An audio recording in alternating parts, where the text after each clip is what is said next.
Margaret Hill was not someone who fit easily into any preconceived notion. On the surface, she appeared to be an elderly black woman, walking slowly down the cracked sidewalks of her neighborhood, carrying a grocery bag in one hand and leaning on a cane with the other. The late hour and the deteriorating condition of the neighborhood made her stand out even more. Her steps were slow but steady, her posture straight despite the burden of her years. Margaret's face was calm, almost serene, as if she had lived through enough to not be bothered by anything that the night might bring. But beneath her unassuming appearance lay a woman of immense power and respect. Margaret had served over 40 years in the FBI, becoming one of the most highly regarded agents in the Bureau. Her success wasn't just the result of her intelligence and dedication, it was also her ability to blend into the background, to observe without drawing attention. For Margaret was a master of operating under the radar, which was a skill that had served her well throughout her career. She had been involved in some of the most high-profile cases, but always from the shadows.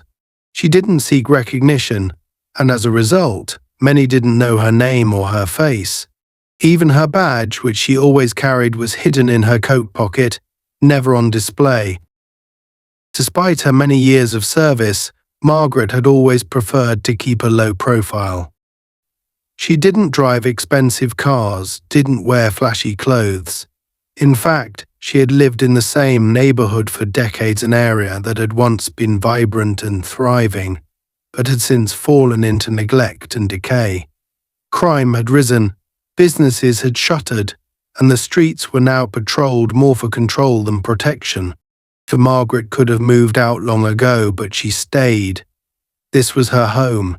She felt an obligation to the community, even if it no longer resembled the place it once was.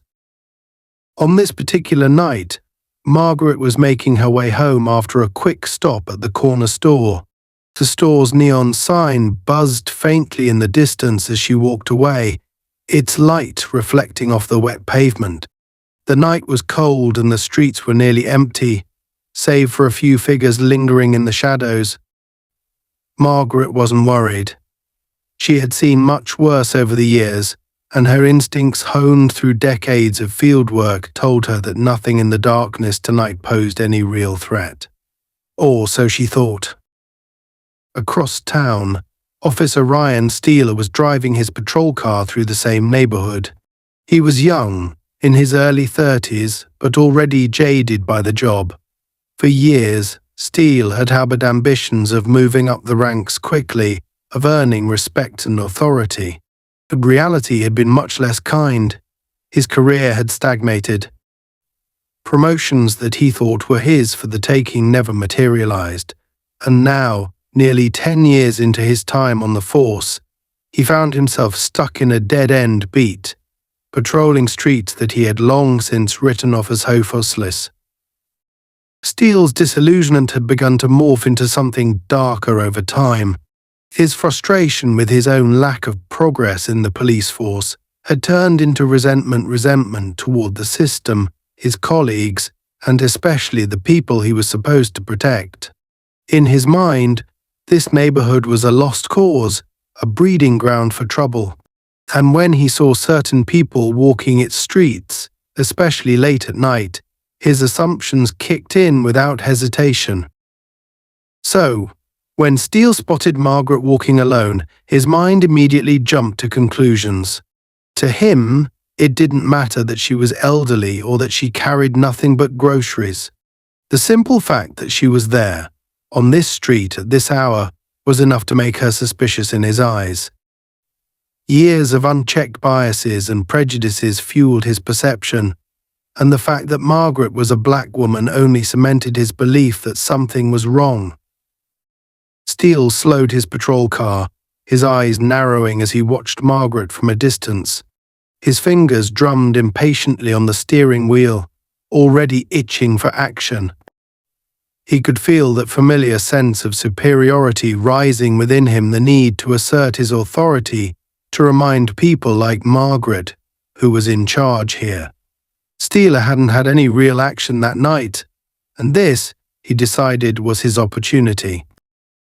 Without hesitation, Steely turned on his patrol lights, the red and blue flashing in the otherwise quiet street. He pulled his car over to the curb a few feet ahead of Margaret and stepped out, his boots thudding against the pavement with a sense of purpose. As he approached her, his hand instinctively moved toward the handle of his gun, not because he felt threatened, but because it gave him a sense of power. Margaret, meanwhile, glanced up as the patrol lights caught her eye. She slowed her pace slightly but didn't stop. This wasn't the first time she had been stopped by police, and it likely wouldn't be the last. Though rare incidents like these had happened before, even in her own neighborhood.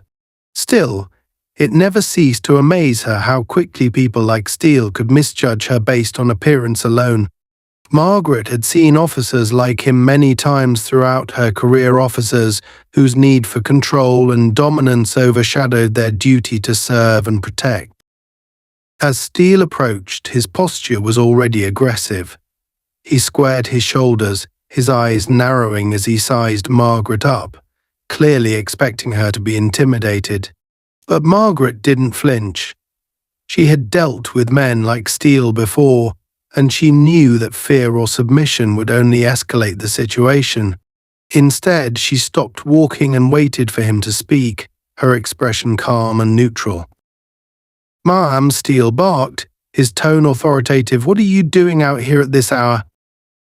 Margaret looked at him evenly, her voice measured. "Just heading home, officer.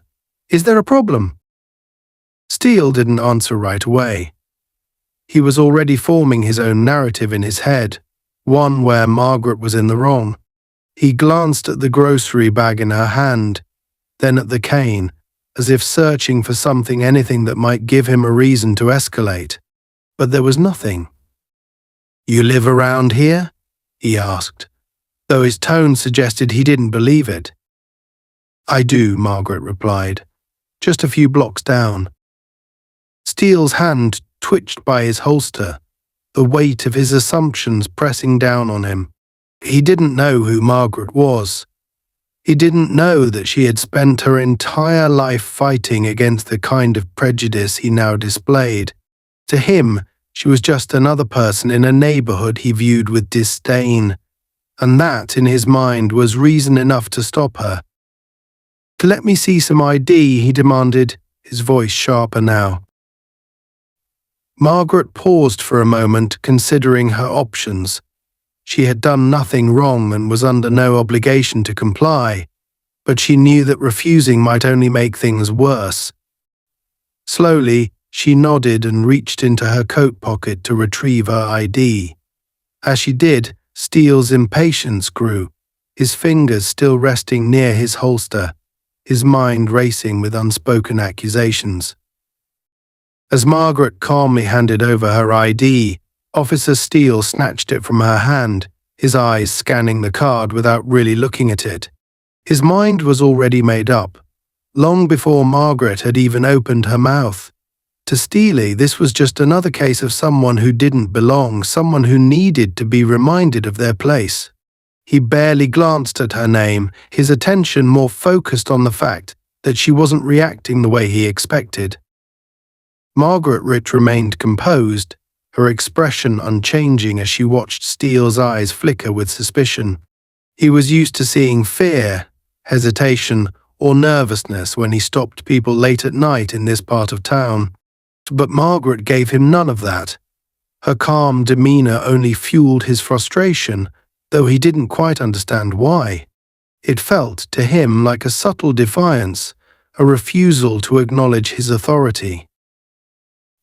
"You've got a lot of nerve walking around here at this hour," Steele muttered, almost to himself, as he handed back her ID with a dismissive flick of his wrist. Margaret raised an eyebrow but said nothing. She could see where this was heading. She had dealt with enough men like Steele during her years in the FBI to recognize the pattern, an overzealous officer, already steeped in his own biases, who believed he could intimidate and control any situation simply by asserting his power. But Margaret had no intention of giving him that satisfaction. "Is there something else, officer?" she asked, her voice still calm, but with a slight edge now. "I've done nothing wrong. I'm just trying to get home." Steele's jaw tightened. Her calmness was infuriating. She wasn't giving him anything to latch onto, no fear, no panic, nothing that would justify escalating the situation further. But Steele wasn't about to back down. He couldn't. His pride, his frustration with his career, and his deeply ingrained prejudices all screamed at him to take control, to make sure that this woman, whoever she was, knew who was in charge. "I don't believe you," Steele said bluntly, stepping closer to her, his hand still near his gun. "You don't look like you belong here. I think you're up to something." Margaret's eyes narrowed slightly, the first real sign of emotion she'd shown. It wasn't fear, though it was something colder, more calculating. She had spent decades learning to deal with exactly this kind of situation, and she knew that anything she said could either diffuse or ignite the situation. But she wasn't going to let Steele walk all over her, not when she had done nothing to warrant his suspicion. "Officer," she began, her voice steady, "I've lived in this neighborhood for longer than you've been on the force. I'm not up to anything, and I'm certainly not breaking any laws. Now, unless you have a reason to detain me, I'll be going." Steele's frustration flared into anger. How dare she talk to him like that? How dare she act as if she had nothing to fear? His grip on the handle of his gun tightened, though he didn't draw it.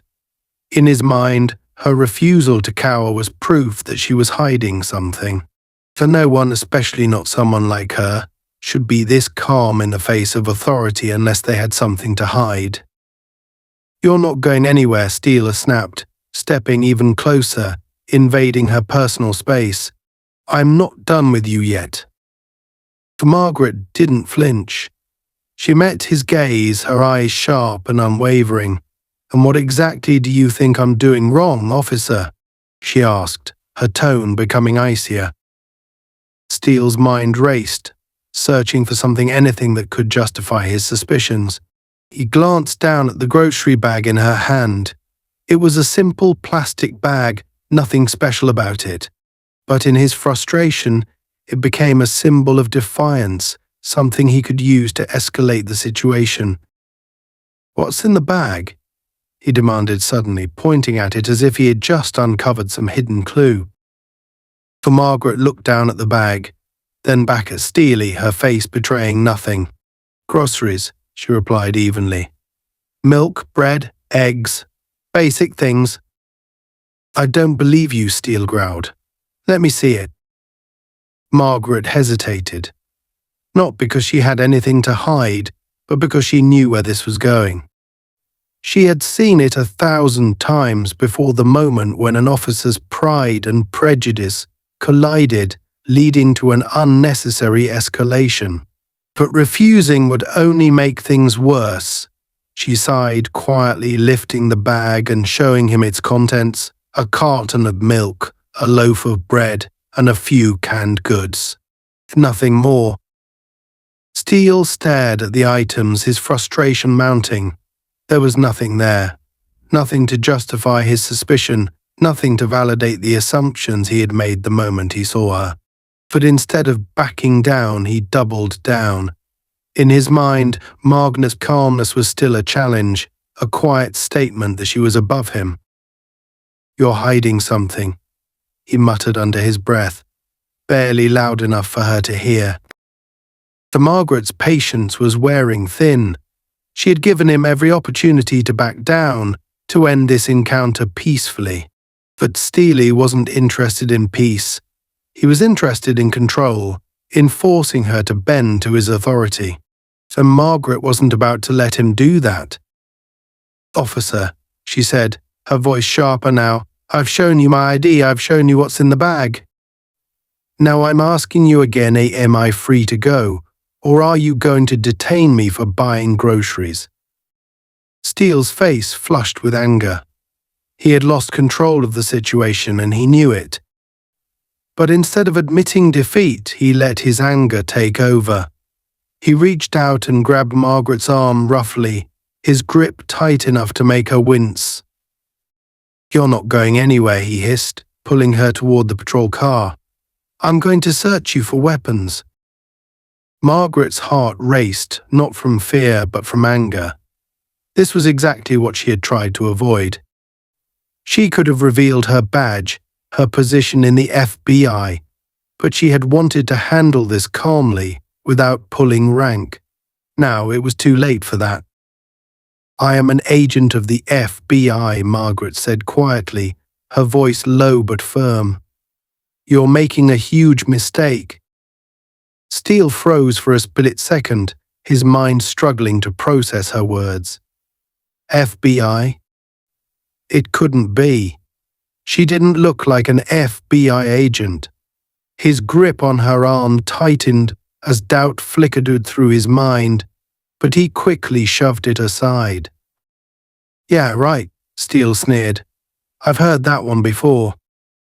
Margaret's eyes locked onto his, her voice steady despite the situation. "Check my ID again." Steele's mind was a whirlwind of frustration and doubt. He wanted to ignore her, to arrest her, and be done with it. But something in her voice, in her unwavering calm, made him hesitate. For a moment, he considered looking at her ID again, but his pride wouldn't let him. Instead, he pushed her toward the car, more forcefully this time. "Get in, we'll sort this out at the station." The Margaret stumbled slightly but caught herself. She could feel the situation spiraling out of control, but there was no fear in her. Only a deep, simmering anger at how quickly Steele had escalated this from a simple stop into something far more dangerous. As Steele opened the door to the patrol car, Margaret spoke again, her voice quiet but filled with authority. "You're going to regret this, officer." The night had taken a turn Margaret Hill knew all too well. Decades of experience had taught her to recognize the signs of a situation escalating out of control, even when it seemed to be spiraling for the most trivial of reasons. But as Officer Ryan Steele shoved her roughly toward the back of his patrol car, she felt the sting of something more than frustration. This was different. This wasn't just an overzealous cop trying to throw his weight around. This was the ugly manifestation of Steele's unchecked biases, his need to prove something to himself at the expense of her dignity, her safety. Margaret steadied herself, her heart pounding not from fear, but from a controlled fury bubbling just beneath the surface. She had dealt with men like Steele before, men who believed that their uniform gave them the right to bully and demean those they looked down on. And she had spent her life fighting to dismantle the very system that allowed officers like him to operate with such reckless impunity. But this time the tables had turned. Steele didn't know it yet, but his career, his life, was balancing on a razor's edge, and all it would take was one small push to tip him into the abyss. Margaret could feel the weight of that power in her pocket, the FBI badge he had yet to show him. The badge that would either crush his delusions or push him further into the dangerous territory of no return. Steele's grip tightened around her arm as he forced her against the side of his car. The cold metal of the door pressed into her back as he searched her with rough, careless hands, his mind racing with assumptions about what he might find. "What are you looking for?" Margaret asked, her voice low but firm, refusing to show any hint of vulnerability, because it certainly isn't the truth. Steele's jaw clenched. He didn't respond. He couldn't. Margaret's words cut through the facade he had built around himself, the idea that he was the one in control. He had expected resistance, fear, maybe even compliance. What he hadn't expected was defiance. Not from her. From her. "Turn around," Steele barked, his voice edged with frustration, his pride wounded by Margaret's calm defiance. Margaret complied, but not before locking eyes with him for a brief moment. It was a gaze that spoke volumes, a silent declaration that she was not afraid, that she had seen this play out before, and that she would not bend to his will. Steele's frustration boiled over as he yanked her arms behind her back and slapped the cold steel of handcuffs around her wrists. "You're under arrest," Steele spat, though the words felt hollow even as they left his mouth. Margaret raised an eyebrow, her face impassive. "For what, exactly?" Steele hesitated, his mind scrambling for an answer. He didn't have one. The truth was, Margaret had done nothing wrong. He had no cause, no legitimate reason to be arresting her. But his pride wouldn't allow him to back down now. Not after everything. Resisting arrest, he growled finally, though even he didn't believe it. Margaret remained silent, but her eyes told him everything he needed to know. She wasn't going to fight him physically, but she had already won in every other way. Steele could feel it, the control he thought he had was slipping through his fingers like sand. He pushed her roughly into the back of the patrol car, slamming the door behind her with more force than necessary. Margaret winced slightly, the handcuffs digging into her wrists, but she kept her composure. She had been through worse, and she knew this moment wasn't about the physical discomfort. It was about what came next. Steele stalked round to the driver's side, his mind a whirlwind of emotions, anger, frustration, and something else, something deeper that he couldn't quite name. Doubt. A small voice in the back of his mind was telling him that he had made a mistake, that this wasn't how things were supposed to go. But he shoved that voice aside, convincing himself that he was in control. He had to be. He got into the driver's seat and sat there for a moment, gripping the steering wheel so tightly his knuckles turned white. His heart was pounding in his chest, adrenaline surging through his veins. He was angry at Margaret for not showing fear, angry at himself for losing control, angry at a world that had given him the respect he believed he deserved.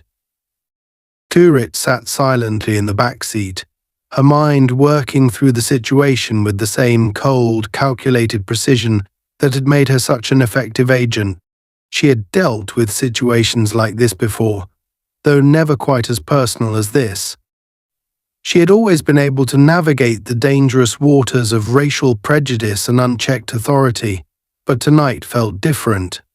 Tonight, the stakes were higher.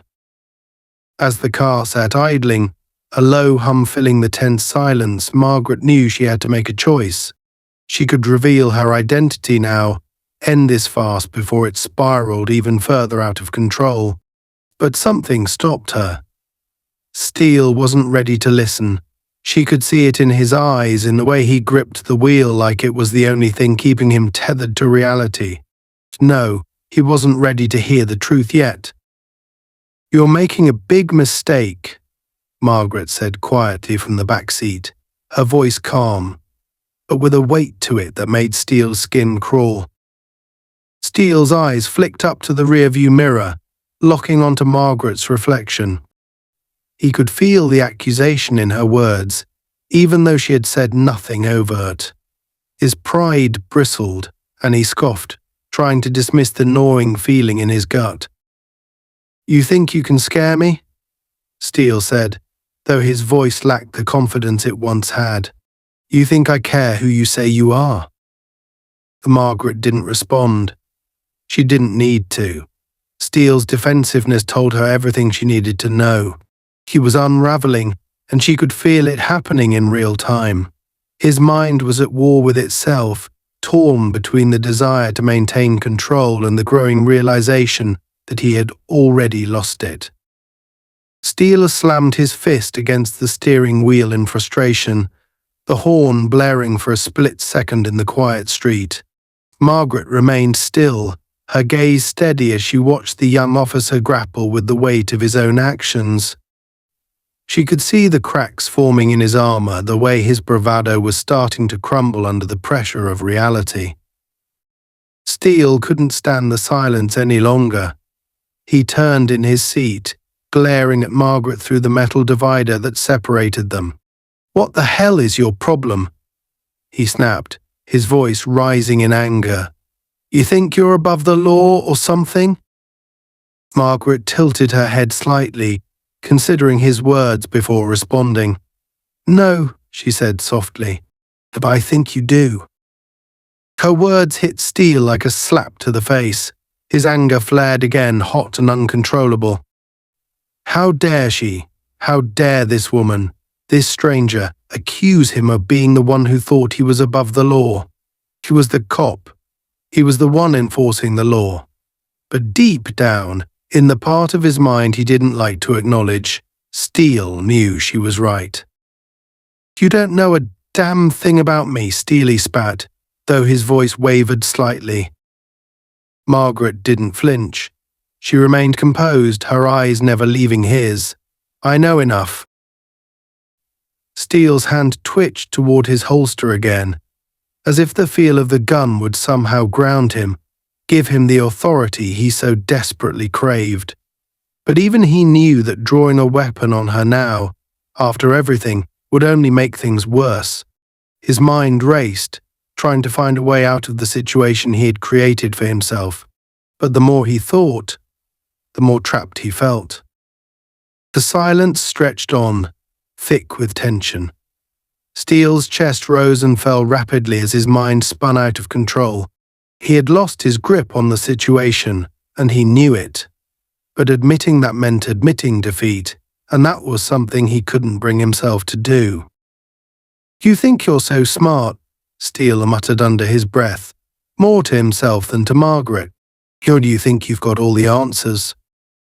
For Margaret remained silent, letting him stew in his own anger. She didn't need to say anything. Steele's actions were already speaking louder than any words could.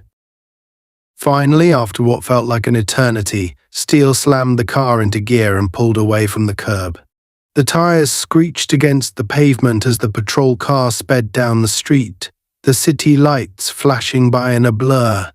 Steele's heart pounded in his chest as he gripped the wheel, his mind a chaotic storm of anger, fear, and frustration. Margaret sat quietly in the back seat, her eyes fixed on the road ahead. She knew this wasn't over, not by a long shot. Steele was panicking, and panic made people dangerous. But she also knew that the truth had a way of revealing itself, no matter how much someone tried to bury it. As the car sped through the darkened streets, Margaret could feel the weight of the night pressing down on her. This wasn't just another arrest gone wrong. This was something much bigger, something that spoke to the very core of the system she had spent her life working within. And now, that system was on the verge of collapsing under the weight of its own corruption. Steele drove in silence, his thoughts a tangled mess. He didn't know where he was going or what he would do when he got there. All he knew was that he had to maintain control, had to keep this from spiraling any further out of his grasp. But as the streetlights blurred past, he couldn't shake the feeling that he had already crossed a line he could never come back from. In the back seat, Margaret remained calm, watching the city unfold around her. She had been here before metaphorically, if not literally, and she knew how this story would end. Steele, on the other hand, was still trying to figure that out. The patrol car sped down the empty streets, the flashing lights illuminating the cracked pavement in blurs of red and blue. Officer Ryan Steele's grip on the steering wheel was so tight that his knuckles had turned white. His heart raced, fueled by adrenaline and the crushing weight of his own uncertainty. He knew he had crossed a line, but he didn't know how to come back from it. Every second that passed, Margaret Hill's calm presence in the back seat of his car felt like an unbearable judgment, though she hadn't said a word since they'd left the curb. For Steele, the silence was deafening. It gnawed at his conscience, fueling the doubt that had been growing inside him ever since Margaret had mentioned the FBI. FBI. The word echoed in his mind, a threat he was trying desperately to ignore. It couldn't be true. She didn't look like an FBI agent. She didn't act like one. But that nagging voice in the back of his head, the one that had been growing louder and louder since the moment he'd stopped her, was telling him he had made a grave mistake. In the back seat, Margaret sat quietly, her eyes fixed on the road ahead. She could feel the tension radiating off Steele, the way his fear and anger were battling for control of his actions. She had seen this play out before, though not always so personally.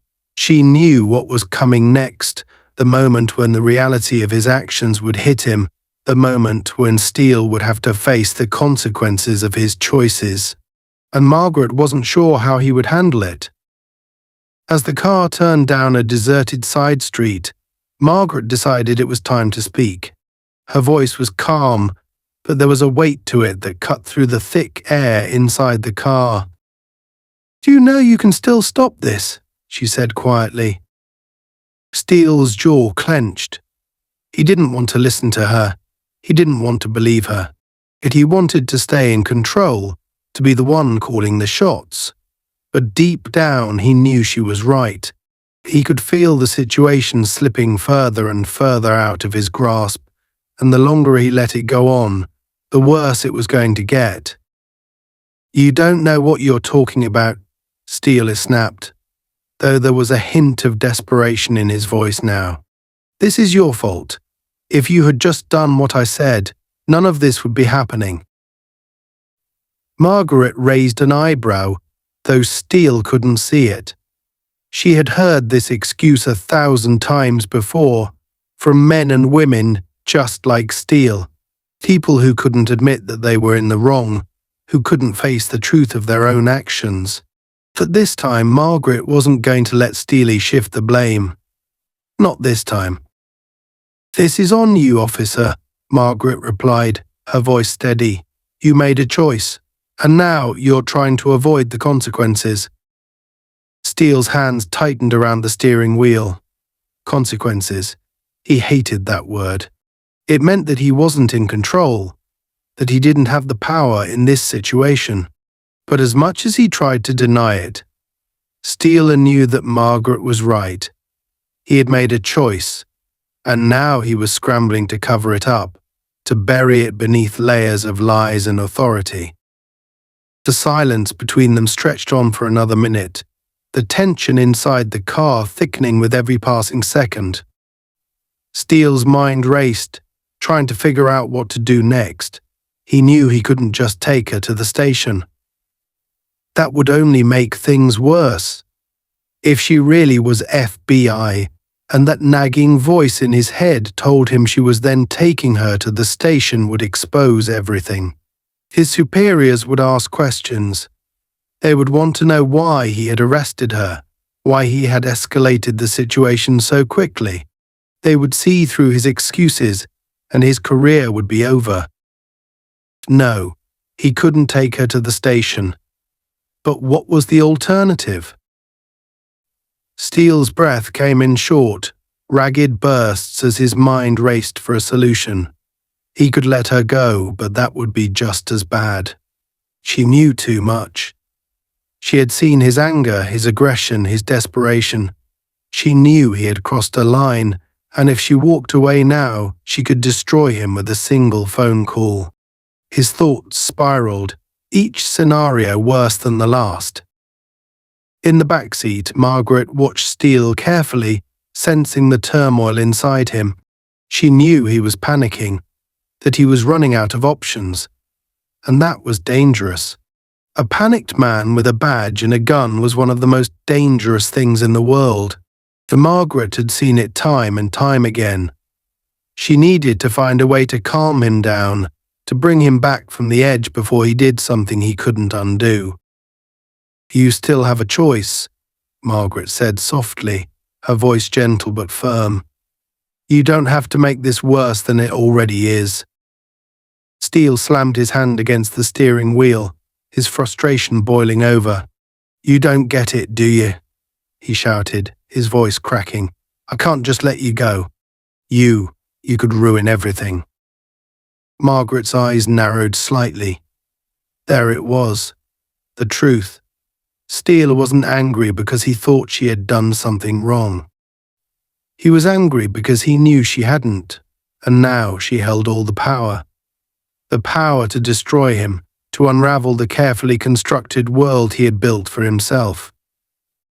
I'm not going to ruin anything, Margaret replied, her tone shifting to something more measured. I just want to go home. How? Steele didn't believe her. How could he? In his mind, Margaret was a threat, a ticking time bomb waiting to explode. He had made too many mistakes, taken too many wrong turns, and now he was trapped in a corner of his own making. There was no way out. The car slowed as Steele pulled off to the side of the road, his hands trembling as he shifted the car into park. His chest heaved with the effort of trying to maintain control, but it was clear that he was losing the battle. He turned in his seat, glaring at Margaret with a mixture of anger and fear. You're lying, Steele said, though his voice lacked conviction. You're just saying that so I'll let you go. And then what? You call your FBI buddies and have me thrown in jail. Margaret shook her head slowly. I'm not your enemy, officer, but you're making me one. The words hung in the air between them, heavy with meaning. Steele's breath hitched in his throat as he processed what she had just said. Making me one. In that moment, Steele realized what he had done. He had taken a woman who had done nothing wrong, a woman who had simply been walking home with groceries, and turned her into his enemy.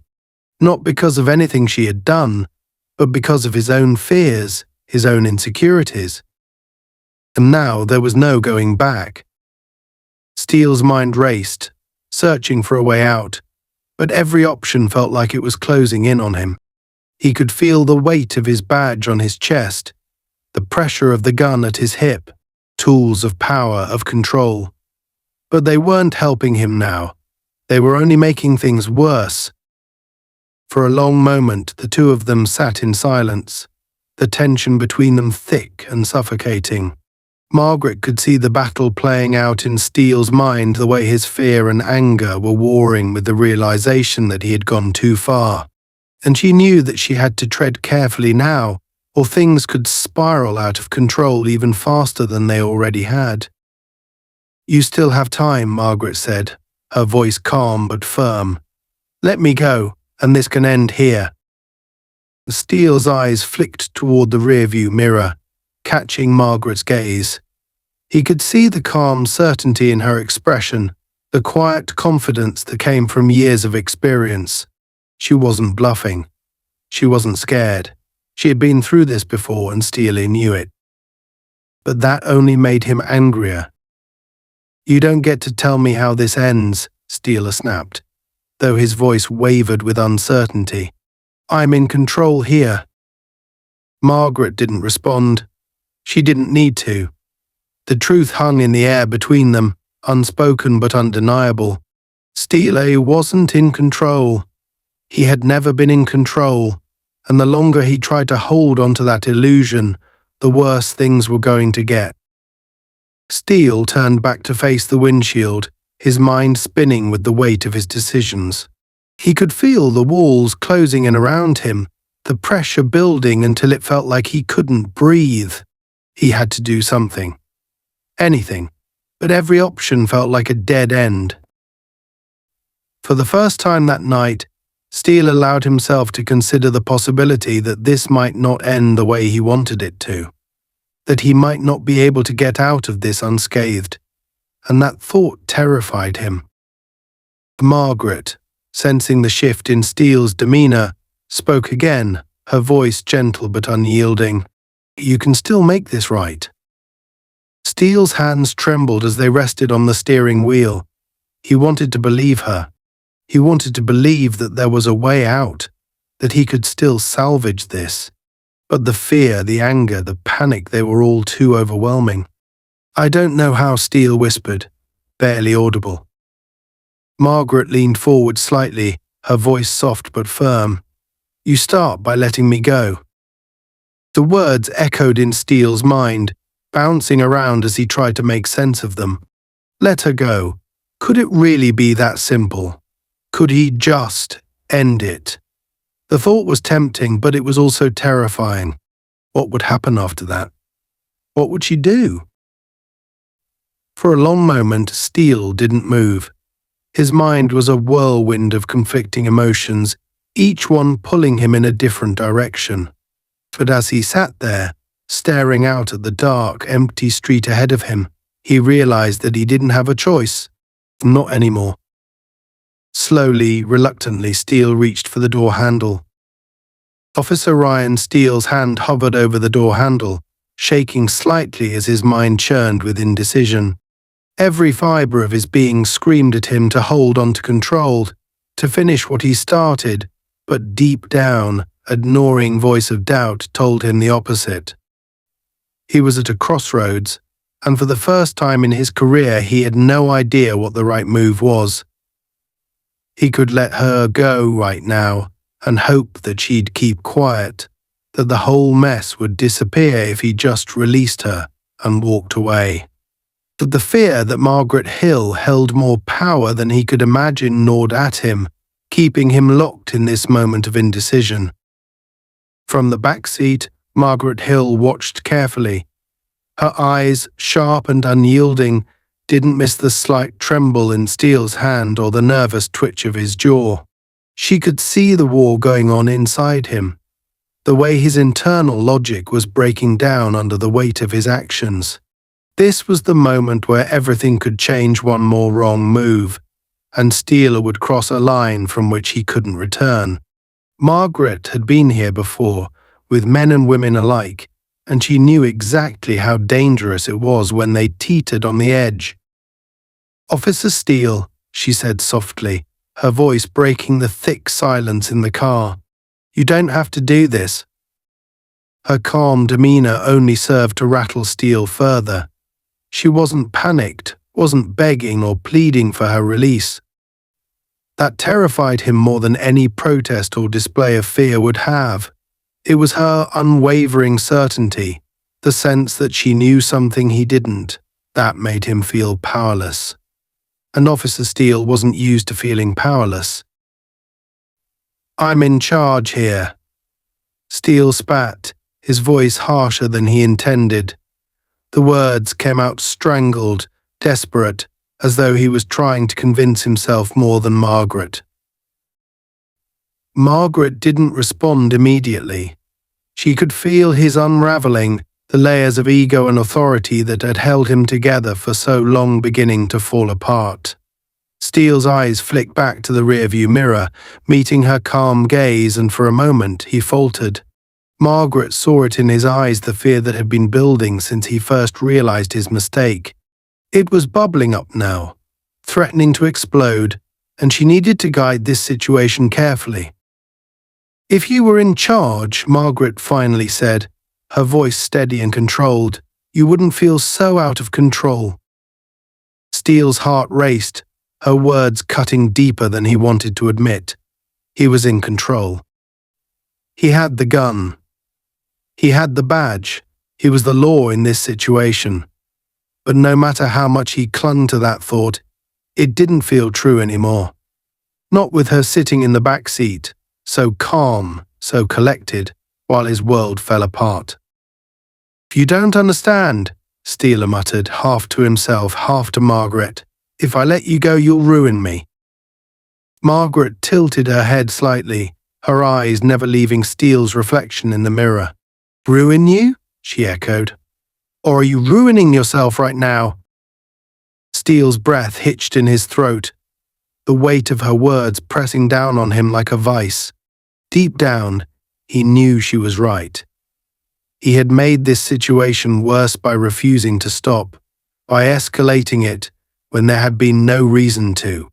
But now he was too far in. He couldn't just walk away. Could he? "I didn't mean for this to happen," Steele whispered, his voice barely audible. "It just got out of hand." Margaret's gaze softened slightly. She could see the cracks forming in Steele's facade, the way his desperation was starting to take over. This was the moment where things could either de-escalate or spiral completely out of control. "Things get out of hand," Margaret replied evenly, "but you still have the power to stop it before it gets worse." Steele slammed his hand against the steering wheel in frustration, the loud thud cutting through the silence in the car. "It's already worse," he shouted, his voice filled with anger, though Margaret could hear the fear underneath. "You don't get it. You're FBI, you could have me fired. You could end my career. I can't." Margaret interrupted him, her tone still calm but firmer now. "And what do you think happens if you take this further, Officer Steele? What happens if you try to cover this up? Plant something, falsify a report? You think that's going to save you?" Steele's mind spun, every scenario Margaret mentioned playing out in his head in rapid succession. He had thought about planting evidence earlier, had almost convinced himself it was the only way out. But now that Margaret had said it aloud, it sounded insane. Planting evidence. On an FBI agent. He'd lose everything, his job, his freedom. He'd go to prison. "You have a chance right now to stop this before it's too late," Margaret continued, her voice unwavering. "Let me go.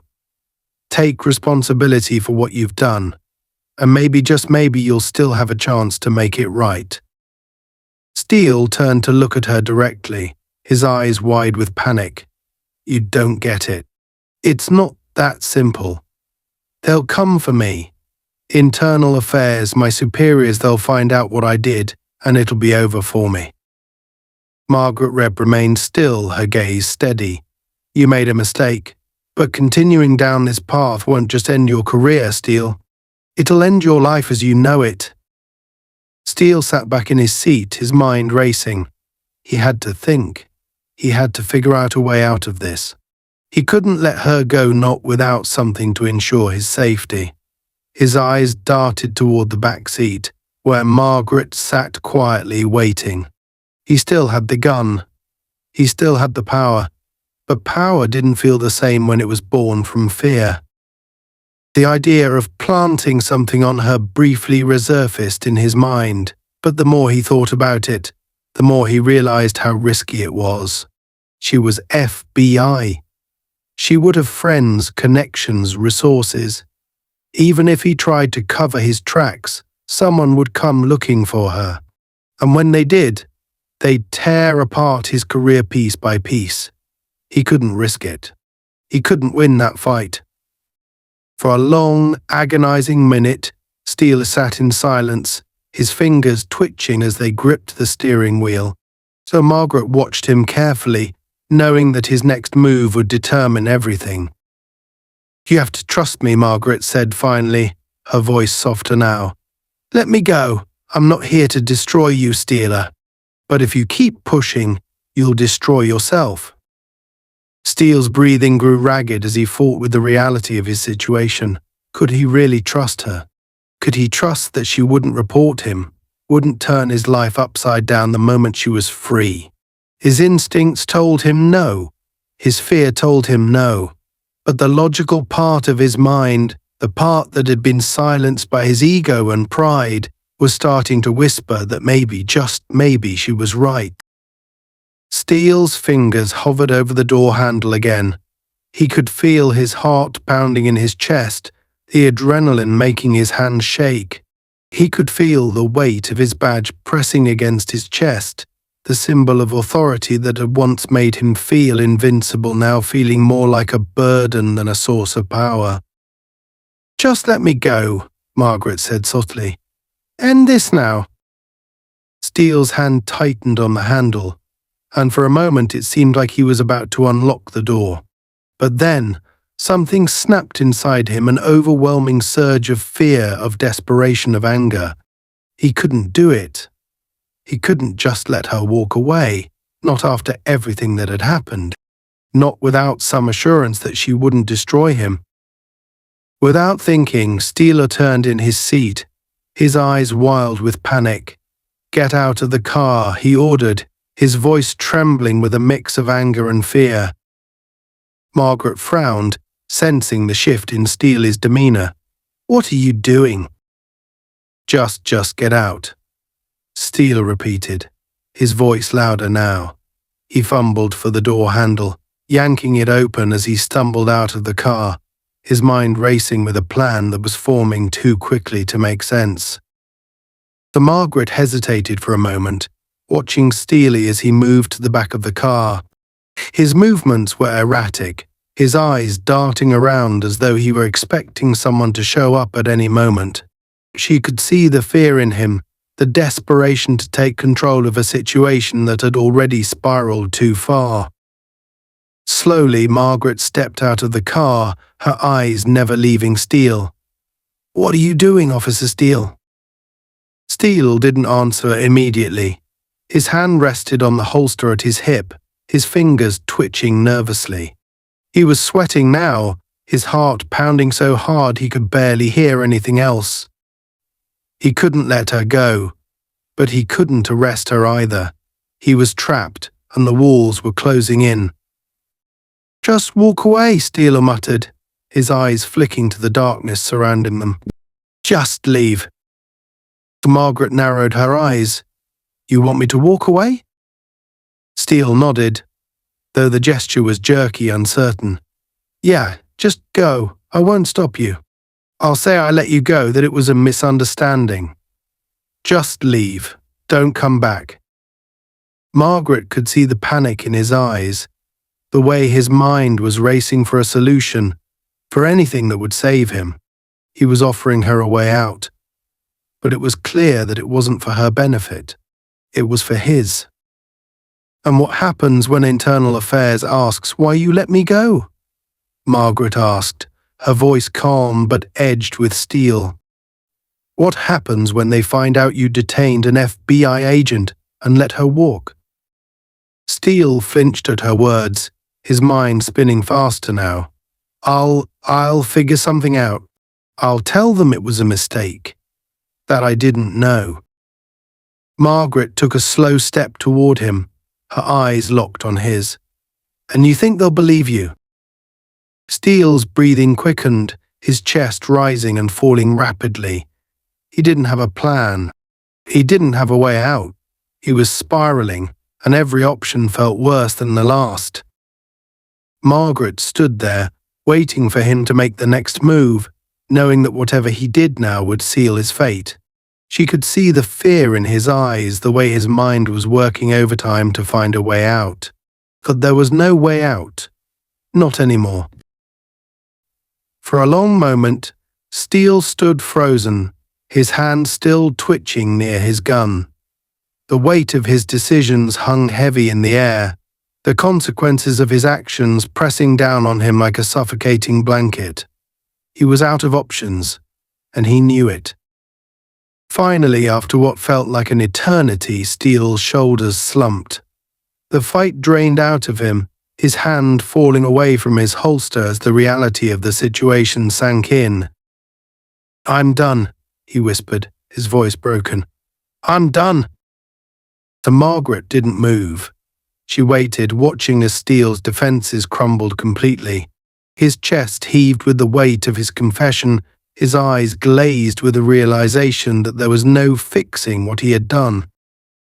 "I can't fix this," Steele said, his voice shaking. "I can't, there's no way out." Margaret's gaze softened slightly, but her tone remained firm. "The only way out is to face what you've done.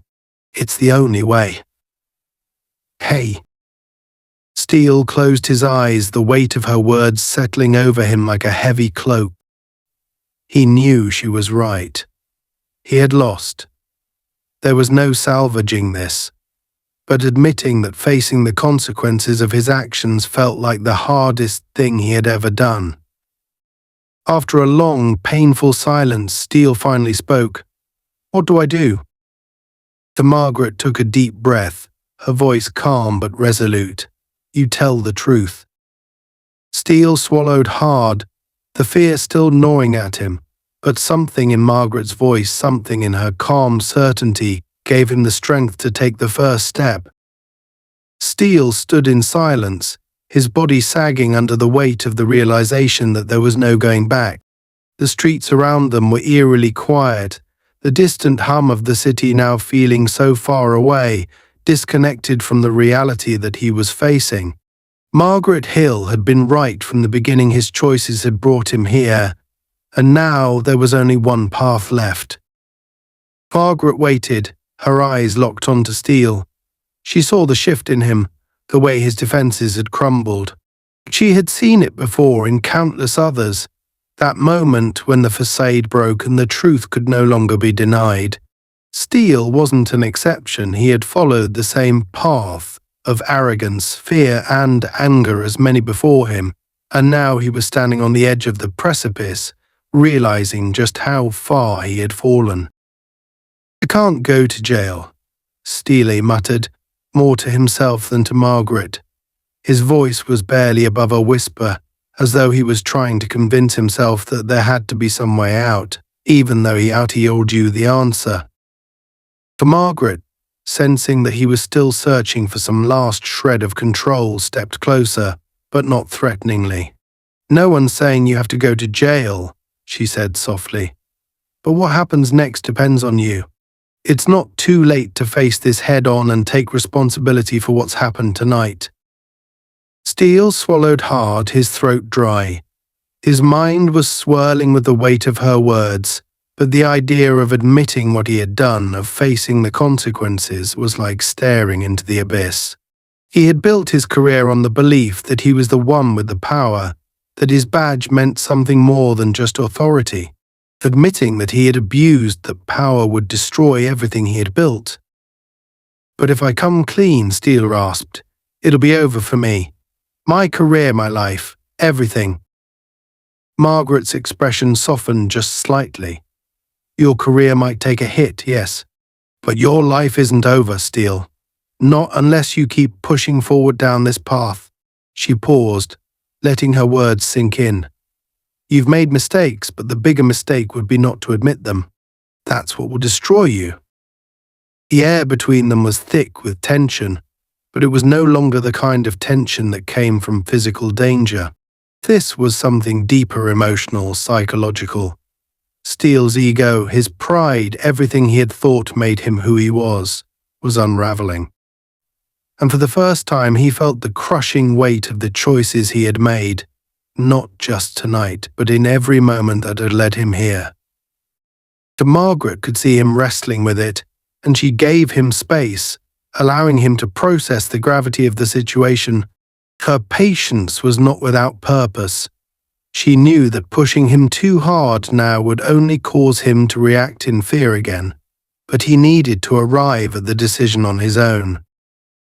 "I don't know how to fix this," Steele admitted, his voice trembling.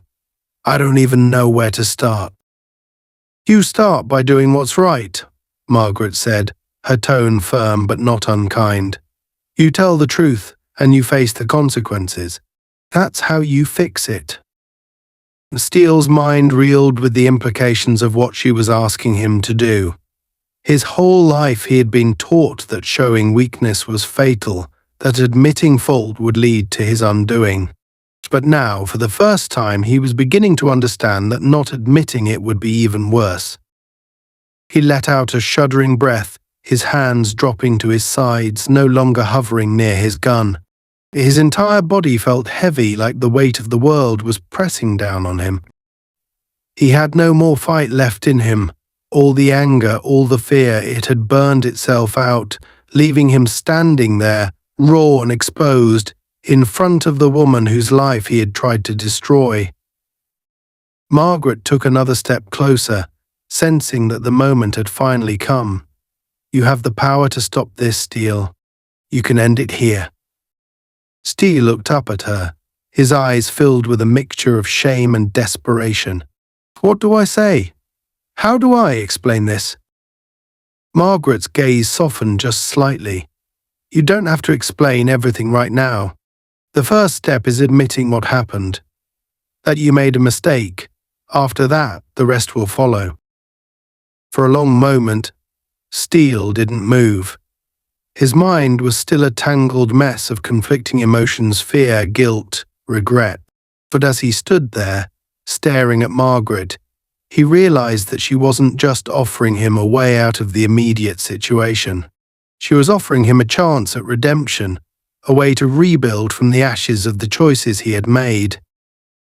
Slowly, painfully, Steele nodded. It wasn't much, but it was the first real step he had taken toward accepting responsibility. And Margaret, who had waited patiently all this time, saw it for what it was, a moment of clarity in the fog of confusion that had clouded his judgment. "All right," Steele said quietly, his voice barely above a whisper. "I'll tell them. I'll come clean."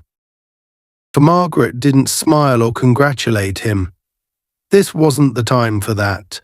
Instead, she simply nodded, acknowledging the gravity of his decision. "Good. That's the right thing to do." Steele took a deep breath, his chest feeling tight, as though the weight of everything he had been carrying was pressing down on him all at once. He had made the decision, but the reality of what was coming next still terrified him. What do I do now?" Steele asked, his voice trembling. Margaret's expression was calm, almost reassuring. "You take me back to the station," she said, "and we'll go from there." Steele hesitated for a moment, the fear of what lay ahead still gnawing at him. But there was no other option. He had crossed the line, and now he had to face the consequences. Slowly he nodded again, his hand reaching for the car door. As Steele and Margaret climbed back into the patrol car, the atmosphere inside had shifted, and it was no longer filled with the frantic, chaotic energy of a man desperately trying to hold on to control. Now it was quieter, more somber. Steele was still afraid, but he was no longer running from that fear. He was facing it, just as Margaret had told him to. The drive back to the station was silent, but it wasn't the suffocating silence that had filled the car earlier. It was the kind of silence that followed a reckoning, the stillness after a storm. Steele's mind was racing, but this time it wasn't with thoughts of how to cover his tracks or hide his mistakes. Now he was thinking about what he would say, how he would explain what had happened, how he would take responsibility. Margaret, sitting in the back seat, watched the city lights flash by outside the window. She knew that this wasn't the end of the road for Steele, that the hardest part was still ahead, but she also knew that he had taken the first, most important step. He had chosen to stop running, to stop fighting against the truth. As they pulled up to the station, Steele's heart raced in his chest. His hands shook as he shifted the car into park, the reality of what was about to happen crashing down on him. He glanced at Margaret in the rearview mirror, and for a brief moment their eyes met.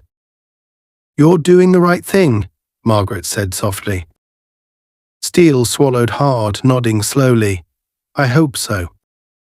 With that, Steele opened his door and stepped out into the night. Margaret followed, her movements calm and deliberate as she walked alongside him toward the entrance of the station. Steele's mind was a whirlwind of emotions, but there was one thing he knew for certain: he couldn't go back now. He had crossed the threshold, and there was no undoing what had been done. As they walked through the doors of the station, the weight of Steele's decision hung heavy in the air. He was about to face the consequences of his actions, consequences that he had spent the entire night trying to avoid. But now, he was ready to face them, no matter what came next.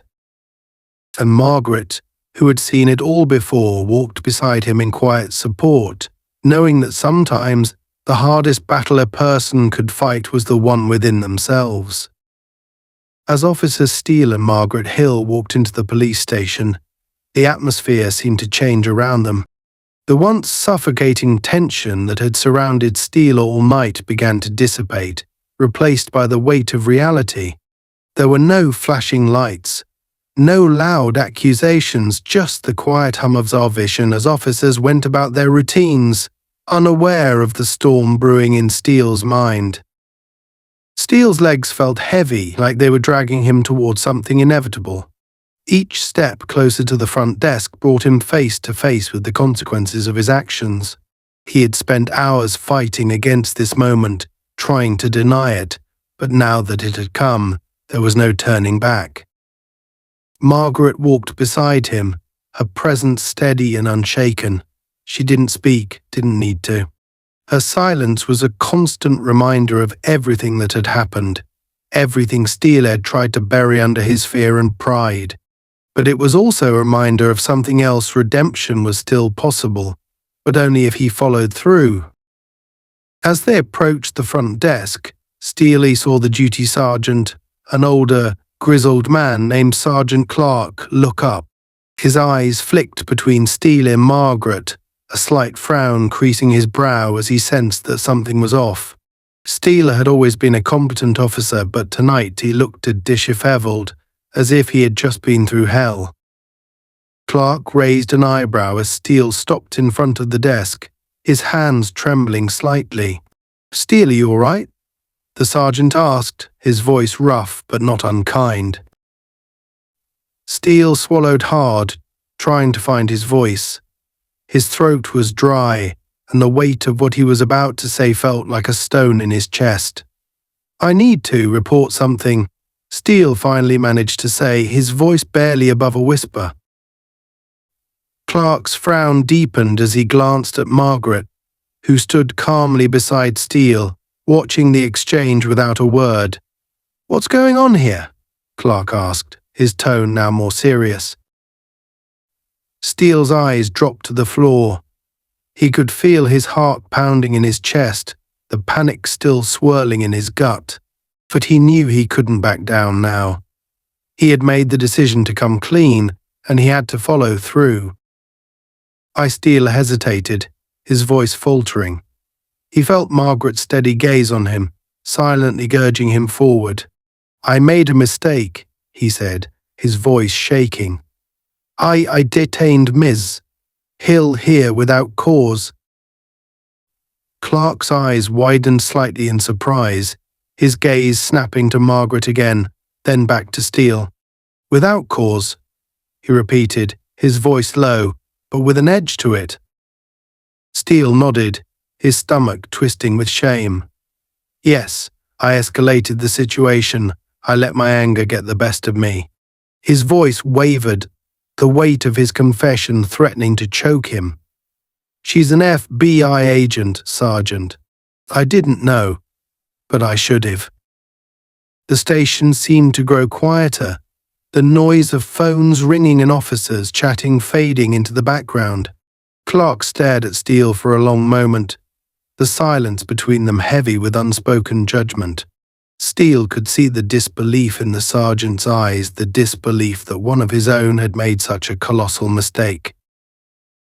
"You're saying you arrested an FBI agent?" Clark's voice was low, the disbelief giving way to a simmering anger. "And now you're just what? Admitting it?"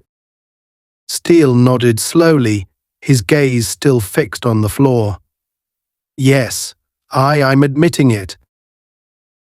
Clark let out a slow breath, rubbing his hand over his face as if trying to process what he had just heard. "Jesus Christ, Steele," he muttered under his breath before turning to Margaret. "Mom, I'm so sorry for this. I can assure you this will be dealt with immediately." Margaret nodded, her face calm but unreadable. "I appreciate that, Sergeant," she said softly. "Officer Steele is doing the right thing by coming forward." Clark shot Steele a look, part anger, part bewilderment, before turning back to the duty phone on his desk. "So I'm going to need to call the captain about this," he muttered, already reaching for the receiver. As Clark began making the necessary calls, Steele stood there, feeling the weight of the world pressing down on him. The shame, the guilt it all felt suffocating. But mixed in with it was something else, something unexpected. Relief. For the first time that night, the crushing fear that had gripped him was starting to ease. He had done the right thing. No matter what happened next, no matter the consequences, he had stopped running. Margaret, standing quietly beside him, seemed to sense the shift in him. She didn't say anything, but there was a quiet understanding between them now. Steele had taken the first step toward redemption, and though the road ahead would be hard, it was a road that he would walk with a clearer conscience. Minutes passed, and soon the station became more aware of what was happening. Officers moved around quietly, stealing glances at Steele as they began to realize the gravity of the situation. Steele stood there feeling exposed, but no longer afraid. The fear had finally subsided, leaving only the stark reality of what came next. After what felt like an eternity, the captain arrived, his face grim as he approached the front desk. He exchanged a few quiet words with Sergeant Clark, who gestured towards Steele. The captain's eyes narrowed as he walked over, his expression a mix of disappointment and anger.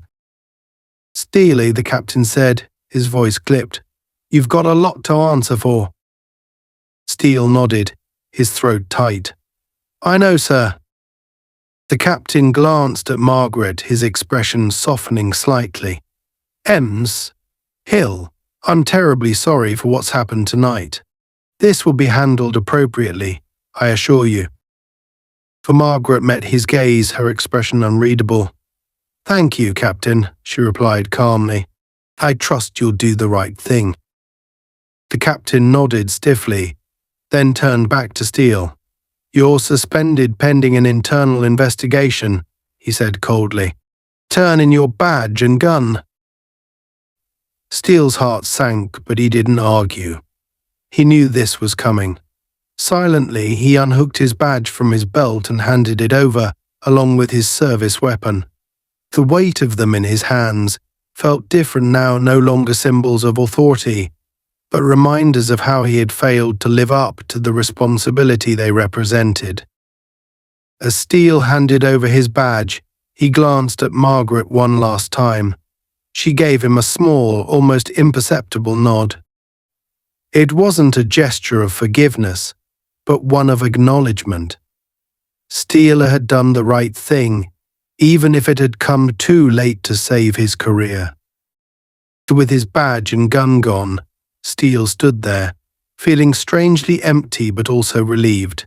The worst was over, and now he would face the consequences of his actions.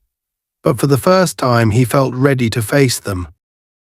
Margaret turned and began to walk toward the station's exit, her footsteps echoing in the quiet room. Steele watched her go, the weight of the night still heavy on his shoulders, but the knowledge that he had taken the first step toward redemption giving him a sliver of hope. As Margaret disappeared into the night, Steele stood in the station, waiting for whatever came next.